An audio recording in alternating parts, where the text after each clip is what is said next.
Hi everyone, this is Heather Lottinen from the Flourish Academy, where our goal is to empower, educate, and elevate you to create a life that you love through the art and business of photography.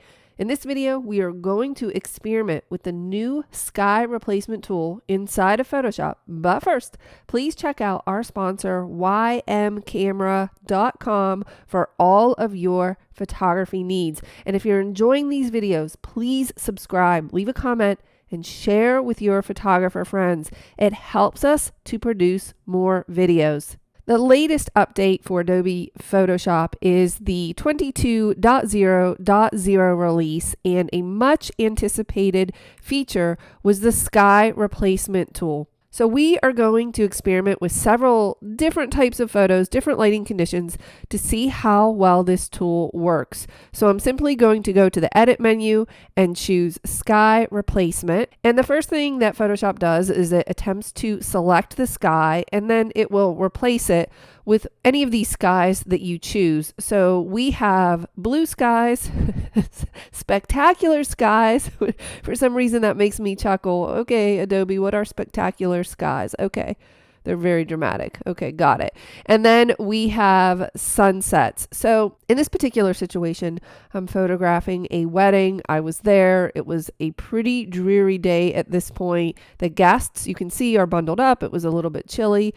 But we're going to see what we can do with these blue skies. So I'm just going to select a few different ones and see what they look like. That looks completely fake to me. Let me back up and say, I think that this tool does a really good job, and I think it's very promising. I think it's more important to practice discernment on the part of the photographer and not replace something that does not look natural. So this day was not sunny. It did not have pretty skies. So replacing it with a sky like that just really isn't going to make a lot of sense. But I'm going to humor myself, I suppose, and see if I can find a sky that I can work with. Let's try this one and let's experiment with some of these sliders. So you can see what happens with the shift edge. And if I pull all the way to the left, it fades it from the edge. And I actually think that looks much more realistic. And as I've personally been experimenting with this tool, I have found that for almost all the cases where I've used it, I have pulled the shift edge down to the negative pretty far. You can experiment with the fade edge as well and see what that looks like, but I typically have that one up pretty high. And then we have some sky adjustments. Again, the best way, I think, to learn what these do is to experiment with them. You can change the temperature, the scale. The scale works pretty well here, I think. We could change the lighting mode from multiply to screen. You can see that was not a good decision.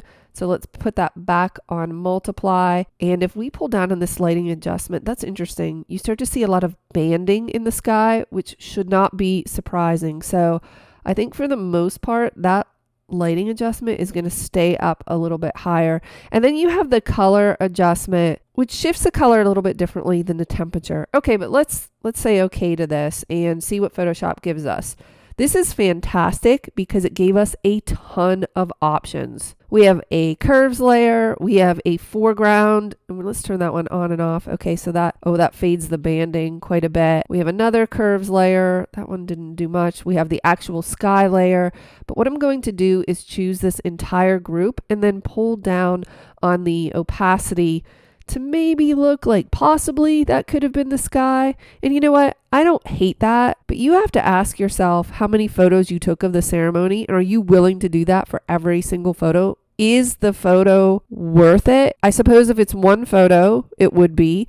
But if you had 20 or 30, would that make sense? I suppose that depends on your situation. Let's close this one and move on to another one. I'm not going to save that. Okay, this is from that same wedding. So the sky is really very washed out. I live in southwestern Pennsylvania, and our sky is like this a lot. So we have a lot of really gray, white looking skies. Let's choose edit, sky replacement. I can't imagine how we're going to make this one look natural, but let's see. I mean, it definitely was not a day like that. If anything, it would have had clouds. So I think it needs to be, let's try this one just to see. Okay, that's not horrible. Let's move this shift edge down again to fade that. And then I'm going to say okay to this, grab the group. I have a feeling that whenever I use this tool, I will be lowering the opacity on the group. I think leaving it 100% unless it's blended really well and it looks natural is not going to work. Okay, so again, I think that this could work here, but I happen to know that I took a ton of photos in this particular location, and I would just have to decide if I was going to replace the sky in every single one. Let's move on to another photo. This is a photo that my friend Nicole Begley took, and it's beautiful. And you'll notice that there is the sun coming in from the right, and we have some shadows on the left. Well, you would have noticed, but Photoshop replaced the sky. Let's pull down on this shift edge. Now this is looking interesting. Do you see if I pull that shift edge up, what it does to that tower? It starts to just blend everything in, and it's not working well. So that shift edge needs to come down, but then you're getting this halo effect. I'm not sure that that's the best sky for this one. Let's see what that one does. That looks even worse. The sky that was there present in the photo actually looked pretty good, I thought. So I'm not sure if any of these is really going to work for this image. Okay, let's try this one and say okay and see what happens if we pull down the opacity. And if we look at the before, so here was before and then after, I suppose. And I mean, the truth is you could come in to the masking on these layers and change the way it's blending with the church behind the dog, but that would take some time, and maybe it's worth it. I'm not sure. Taking a look at another wedding photograph, my assistant took this photo with a 15mm lens on a full frame camera, which is why you see the distortion. And I liked it for the sake of dramatic purposes. I thought it was nice. I'm just wondering if this is going to look right with these skies. Okay, I think what we're experiencing here is a perspective issue. So are you shooting towards the horizon, which would means it would fall off in the distance? Or in this case, he's almost shooting straight up towards the sky, so it should look a little more flat. And what I mean by that is I don't think this type of sky is going to work because it assumes some type of perspective. I can foresee a lot of photographers getting themselves in situations with this sky replacement where it just doesn't work and doesn't look natural. So again, I think discernment is going to be key here. I bet if I pull down on this, then you get that. That doesn't really work. So let's say, okay, grab that entire group and drop it down. Not bad. I would probably keep this one. My friend Kayla took this photograph, obviously on a very dreary day. So I'm not sure what any of us are expecting. Miracles. It's just not going to look right. And I'm looking at the edges of the trees. I was curious, actually. I was thinking to myself, okay, show me what you've got, Photoshop, in reference to the edges of the trees and the branches themselves and what that's going to look like. Let me play with this fade edge. There we go. That's what I'm thinking. I thought that might happen. Obviously, taking the shift edge down on this photo does not work because of those branches. So then we have to bring it way up. What does fade edge do here? Does that help it at all? Basically, no, does not do much. Let's say okay to this. And look at these individual layers. We have that. Okay, this layer, this foreground lighting is darkening those trees, but it's also putting a shadow on our subjects. Why don't we reduce the overall opacity and then come into this particular mask, press B on the keyboard, make sure you have your black brush selected, and then we could brush over them to bring some of that light back, and that looks a little bit better. Okay, it's not bad. I don't hate it. I don't know if I would take the time to do it or not. Let's move on. I photographed this, obviously close to sunset, or at least getting there.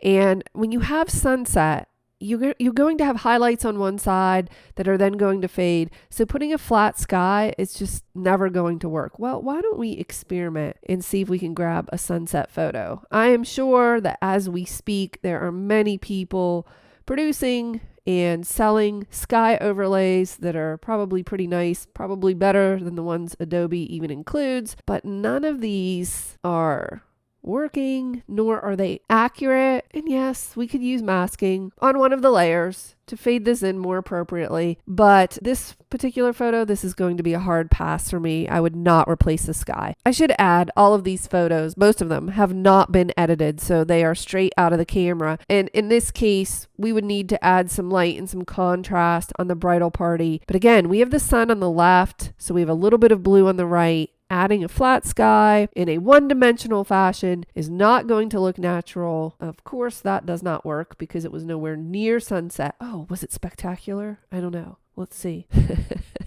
No, it was clearly not spectacular. Let's go up to those blue skies. This actually was a pretty blue sky kind of day. We were just facing in the direction of the sun, so we weren't getting that blue. So I would probably start with this one. I would shift that edge. I would say, okay, and then drop the overall opacity. And then I would obviously clean up the rest of the image, but I think this one, it would look pretty nice. Okay, and finally, this is an image I would be really concerned about. I'm worried that photographers are going to say, oh wow, that image looks really dreary. I should replace the sky. Okay, it was pouring down rain. Look at the street. They have umbrellas. It was a dreary, miserable day for weather. I took this photo. I was there. Adding a sky in that looks like this is ridiculous. It's never going to look natural. Now, I do think I spotted a sky that sort of reminded me of a storm. Maybe it was under spectacular. Oh, we could add a rainbow. No, I don't think that's good. There was no sun this day. Oh, here it is. Okay, let's take a look at, all right, this is not too bad. Let's shift that edge a little bit, say okay, and look at the before and after. I think I would still drop the opacity a little bit, but it does give the sky at least some character and depth. My one request is that you please use discernment when replacing your skies and make sure that the lighting and the perspective and everything looks natural and fits, or it's just going to stand out as not looking real nor appropriate. I hope that you found this useful. I'll see you in the next video.